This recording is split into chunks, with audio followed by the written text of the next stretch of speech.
La disparition présumée du général Abdelkader Haddad, alias Nasser el-Djen, ancien haut cadre du renseignement algérien, incarne une de ces énigmes symptomatiques d'un régime rompu à l'art de la dissimulation.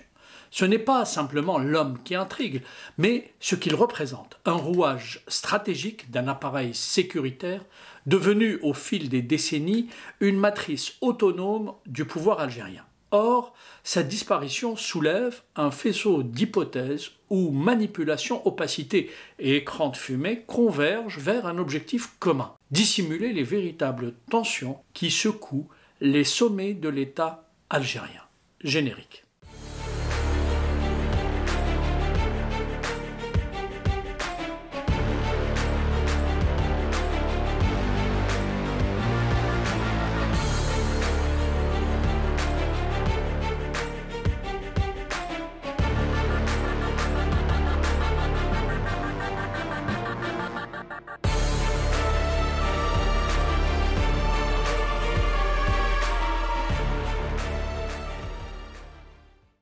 Bonjour à tous.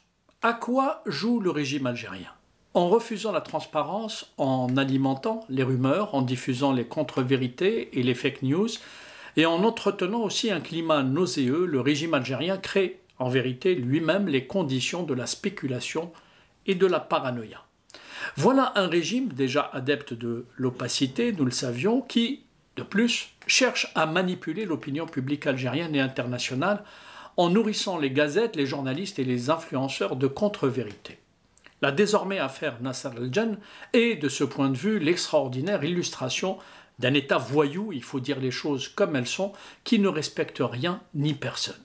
Cette disparition présumée, et je dis bien présumée parce que personne en vérité n'est sûr de rien, cette disparition donc de l'ancien patron de la DGSI algérienne est l'un de ces événements qui rappellent combien le système algérien excelle dans la production de brouillard. Ce qui est extraordinaire et totalement illogique, c'est qu'à l'ère de la communication tous azimuts, ce régime crée lui-même le désordre et s'étonne par la suite que des journalistes puissent commenter le désordre en question. Le régime algérien, c'est un peu le meurtrier qui va en vouloir à toute la presse parce qu'elle a consacré sa une au crime qu'il a commis la veille. C'est toute l'incohérence de ces gens-là.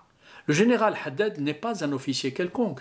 Son parcours au sein des services de sécurité, puis son rôle au cœur du dispositif sécuritaire durant la décennie noire, le rôle qu'il a joué depuis maintenant plus d'un an auprès de Chengriha et de Tebboune, lui ont conféré une connaissance intime de l'appareil répressif algérien. Son surnom, redouté dans les milieux islamistes, est également connu pour avoir alimenté nombre de récits, parfois de légendes, autour des opérations clandestines des services algériens. Or, depuis plusieurs semaines, à en croire les gazettes, il serait introuvable. Je vais essayer de remettre un peu les choses dans l'ordre. Ce sera difficile, mais je vais quand même essayer. Le 18 septembre dernier, alors que j'étais en déplacement, je reçois un appel d'une source fiable en milieu de matinée. Elle me dit que Nasser el-Djen aurait disparu. J'avoue que j'ai eu du mal à croire, et ce même si je n'ai aucun doute sur le sérieux de cette source. Je décide néanmoins de vérifier l'information. Je passe quelques appels téléphoniques à d'autres sources algériennes et je me rends compte que l'information était en train de se propager comme une traînée de poudre. L'hypothèse d'une fuite en Espagne est déjà évoquée, je rappelle que nous sommes le 18 septembre. Et c'est ainsi qu'en fin d'après-midi, le 18 septembre, je décide de diffuser cette vidéo que je vais vous faire écouter sur d'autres réseaux sociaux. Ce matin, je viens d'apprendre, et j'ai vérifié cette information auprès de plusieurs sources, que l'ancien directeur de la DGSI algérienne a tout simplement quitté clandestinement son domicile. Il est rentré en clandestinité et certaines sources me disent même qu'il aurait quitté l'Algérie, je le dis pour l'instant au conditionnel, et qu'il serait parti à l'étranger, probablement en Espagne, avec des haragas, c'est-à-dire des migrants clandestins. Oui, c'est surréaliste, mais l'histoire de sa disparition de chez lui est totalement vraie et totalement recoupée. Il s'agit quand même de l'ancien patron de la sécurité intérieure en Algérie. Oui, Bled Mickey est le pays de Mickey parce que tous les jours, il se passe quelque chose. Voilà, donc à partir de là, plusieurs autres personnes ont commencé à évoquer cette affaire, qui n'est pas à ce moment précis relayée par les grands médias. Au fil des jours, plusieurs récits vont être véhiculés. Certains se télescopent et se contredisent. D'autres tournent en rond. Le dimanche 21 septembre, une autre source m'informe que Nasser al-Jan aurait été arrêté. Deux versions sont alors relayées. Les uns estiment qu'il a été arrêté et les autres disent qu'il se serait rendu. Qu'à cela ne tienne, à croire tous ces récits, ce général se serait donc enfui dans des conditions rocambolesques le 18 septembre et il aurait été appréhendé 4 jours plus tard, soit le 21 septembre. Mais voilà, 4 jours plus tard encore, le 25 septembre, un journal espagnol réputé sérieux, El Confidencial, affirme que Nasser al-Jan serait arrivé en Espagne. Et patatras, retour à la case départ. Aujourd'hui, il n'y a qu'une seule vérité, et je l'avais évoqué dans une précédente vidéo. Personne n'en sait rien à propos de cette affaire. À en croire les uns et les autres, ce général serait introuvable, même si le pouvoir algérien se garde évidemment de communiquer officiellement. Il fait passer des messages à travers deux journaux algériens, l'un arabophone et l'autre francophone, les deux jadis plutôt indépendants, désormais à la solde des services de renseignement, qui affirment donc mordicus que Nasser al-Jan, je parle de ces deux journaux, serait toujours en Algérie et qu'il ne se serait pas rendu en Espagne. Mais en disant cela, ces relais du pouvoir algérien ne donnent pas les informations les plus importantes. Primo, si Nasser al-Jan est en Algérie, est-il vivant ou mort? La situation exige que l'on pose clairement la question. Secondo, si Nasser al-Jan est vivant en Algérie, est-il en détention ou alors en fuite? Et tertio, qu'il soit en détention ou en fuite, que reproche-t-on aujourd'hui à cet officier supérieur qui a dirigé l'une des branches les plus importantes des services de renseignement algériens? S'il y avait des hommes d'honneur en Algérie, à des postes de responsabilité, ils auraient répondu à ces questions, d'abord par respect pour leurs fonctions, ensuite par respect pour les institutions algériennes, et notamment pour l'institution militaire, et enfin par respect pour le peuple algérien. Il y a deux hommes que je mets en accusation en particulier. Celui qui occupe la fonction de président de la République, en l'occurrence Abdelmadjid Tebboune, et celui qui occupe la fonction du chef de l'état-major de l'armée, Saïd Chengriha. Les deux ont obligation de répondre à ces questions et ils ont un devoir moral de ne pas laisser l'opinion publique algérienne dans l'expectative et dans le flou le plus total, car il y va de l'honneur de l'Algérie aussi. En lieu et place d'une réponse, aucune annonce officielle, aucun communiqué du ministère de la Défense, ni de la présidence, rien sinon un silence pesant, comme à chaque fois que le pouvoir veut enterrer une affaire embarrassante. Devant toute cette opacité criminelle, et je pèse mes mots, j'ai décidé d'explorer froidement toutes les hypothèses qui circulent, toutes plus troubles les unes que les autres. Premièrement, une disparition mise en scène. La première hypothèse est celle d'une disparition programmée. Il ne serait ni mort, ni arrêté, ni exfiltré, mais volontairement soustrait à la scène publique afin de gagner du temps, c'est-à-dire pour que le régime gagne du temps. Car le personnage est détenteur, en vérité, de lourds secrets, nous le savons, qui embarrassent manifestement la présidence algérienne et notamment Abdelmadjid Tebboune lui-même. Dans les cercles du pouvoir, cette méthode n'est pas nouvelle. Elle permet de protéger une pièce sensible tout en l'éloignant temporairement du feu des projecteurs. En d'autres termes, un déplacement stratégique hors cadre. La disparition du général peut être analysée comme un symptôme de la guerre sourde que se livrent les différentes factions de l'appareil sécuritaire. Cette affaire est révélatrice de la fragmentation du pouvoir algérien, où chaque clan manœuvre pour lui-même dans l'ombre pour éviter la purge qui, depuis des mois, frappe les généraux, mais aussi des cadres intermédiaires, des colonels, des lieutenants-colonels et j'en passe, les hauts fonctionnaires et même les proches du cercle présidentiel, sans oublier certains oligarques. Le régime, en surfant sur la médiatisation outrancière de la cavale, s'emploie à détourner l'attention d'une redistribution brutale des centres de pouvoir en cours au sein de l'armée et des services de renseignement notamment. Deuxièmement, l'hypothèse d'une élimination physique. Je n'écarte pas le fait que Nasser al-Jan ait pu être liquidé. Et s'il a été tué, il a été éliminé par une frange de l'armée et des services de renseignement qui sont en train de sortir les unes après les autres des hypothèses tout aussi farfelues afin justement de créer cet épais brouillard pour que plus personne ne comprenne plus rien. Dans cette configuration, sa disparition serait donc le signe d'un réalignement des équilibres internes au sein de l'armée et des services.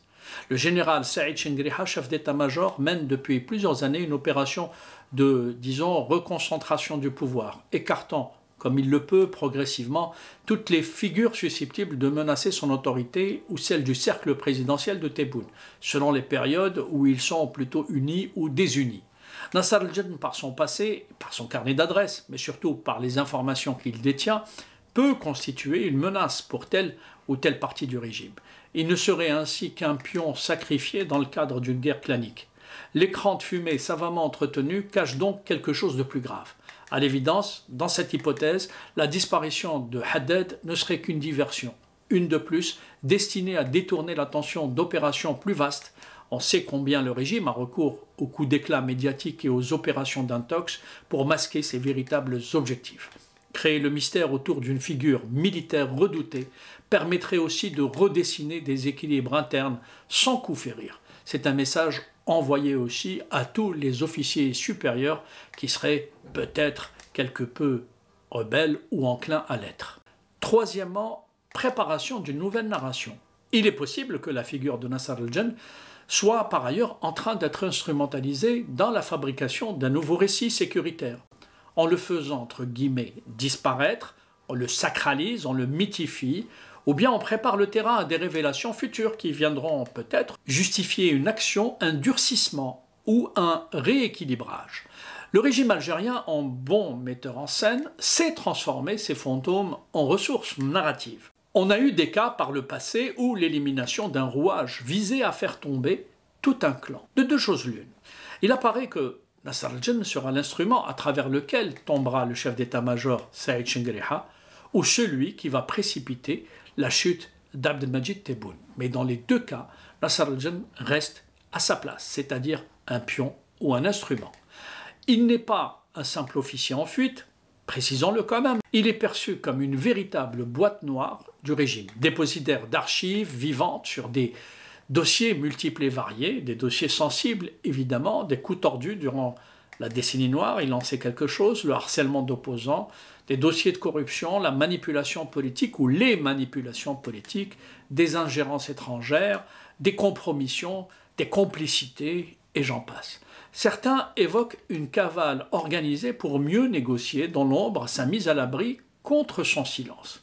D'autres évoquent un exil déjà acté, suggérant un compromis implicite entre l'homme et ses anciens commanditaires. Toujours est-il qu'à l'heure où je vous parle, c'est-à-dire en ce 1er octobre 2025, Nasser al-Jinn ne semble pas être en Europe. Aucun service de renseignement européen ne confirme une arrivée en Espagne. Et il serait curieux qu'une telle arrivée clandestine, y compris en Espagne ou ailleurs, d'un tel profil ne soit pas documentée et actée par un service européen. Selon une source sécuritaire française que j'ai interrogée au cours de ces derniers jours, je cite, « Rien n'indique aujourd'hui que Nasser al-Jinn soit en Espagne ou dans un autre pays européen. » Cette information m'a été confirmée à la fois hier et avant-hier. En 4, manipulation pour justifier un durcissement. La disparition présumée de l'ancien patron de la DGSI algérienne, fortement médiatisée, a coïncidé avec un durcissement brutal du dispositif sécuritaire dans la capitale. Fouilles systématiques, surveillance numérique accrue, déploiement massif des forces spéciales dans des coins stratégiques, autant de mesures qui, sous prétexte de traque, ont servi à mettre Alger sous cloche, mais surtout les lieux stratégiques. Cette démarche visant à instrumentaliser la peur fonctionne aussi comme un avertissement à toute dissidence interne. Personne, pas même un général, n'est intouchable. Le régime algérien a toujours su accompagner des mouvements sociaux ou des luttes intestines. Il sait les amplifier, les manipuler, les détourner pour utiliser un contexte dégradé mais contrôlé dans le but de nettoyer ses écuries d'Ogias. Par exemple, le régime a très vite infiltré le Hirak pour l'utiliser afin de dégager Bouteflika sans changer de régime, tout en donnant l'impression de changer de régime. C'est ainsi qu'est née cette escroquerie politique d'Abdelmajid Tebboune, prétendument concepteur d'une pseudo-Algérie nouvelle. Nasser al-Jinn peut volontairement ou involontairement jouer le rôle de vecteur d'une déstabilisation interne contrôlée qui permettra probablement de nettoyer les écuries du pouvoir. Cinquièmement, diversion pour cacher un échec, une reddition ou peut-être une élimination. L'opacité du régime entretient une multitude de scénarios contradictoires. Certains évoquent une arrestation déjà intervenue tenue secrète pour éviter d'exposer les failles des services. D'autres avancent une hypothèse plus radicale, une élimination physique maquillée en disparition.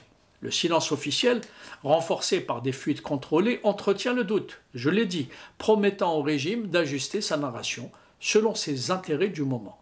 Gardons une chose en tête. Même ceux qui vous disent « nous sommes très bien informés et c'est nous qui allons vous dire la vérité » ne sont en réalité que des maillons d'une entreprise de désinformation, une gigantesque entreprise de désinformation, oui, qui nous dépasse tous en vérité et qui est le fait d'un régime dictatorial qui n'aime surtout pas la transparence. Et vous savez qui sont les régimes qui n'aiment pas la transparence? Ce sont ceux qui ne respectent pas leur peuple, tout simplement. Car en vérité, personne ne sait vraiment si Nasser al-Jinn a été un jour arrêté, s'il s'est véritablement enfui, s'il s'est par la suite véritablement rendu. Personne ne sait s'il est mort ou vivant, installé sur un transat à Marbella ou dans une cellule de 4 mètres carrés à Ouergla, ou tout simplement dans sa villa à Del Ibrahim. Personne ne sait rien en vérité. Tout a été distillé par le régime. Souvenez-vous de toute la chronologie et vous verrez que tout ce qui a été diffusé est venu des entrailles même du régime algérien et de ses services spéciaux. Le conseil que je vous donne est le suivant. Au lieu de spéculer, développez votre esprit critique sans paranoïa aucune, mais avec lucidité. Et cette lucidité doit nous amener collectivement tous à utiliser tous les moyens de communication pour envoyer un message clair aux tenants du pouvoir algérien et d'exiger de ces voyous qui dirigent l'Algérie des réponses claires comme l'aurait fait un pays qui se respecte. Un ministre, quel qu'il soit, ou un procureur de la République, à défaut de cette chose qui leur sert de président, qui doit s'exprimer devant la presse algérienne et internationale pour répondre à des questions posées. Que reproche-t-on au général Abdelkader Haddad d'un point de vue judiciaire? La réponse doit être dite et clairement dite. Où se trouve-t-il aujourd'hui? Et surtout, est-il vivant ou mort? En conclusion, dans le système algérien, le silence est toujours un langage et les absences ne sont jamais anodines. Il faut savoir décrypter les gesticulations de tous les influenceurs qui ont un fil à la patte et déchiffrer les silences gênés de la presse algérienne. La disparition du général Abdelkader Haddad s'inscrit dans cette grammaire opaque du pouvoir. Que ce soit une mise au placard, une dissimulation volontaire ou une opération peut-être plus subtile, elle révèle un fait certain.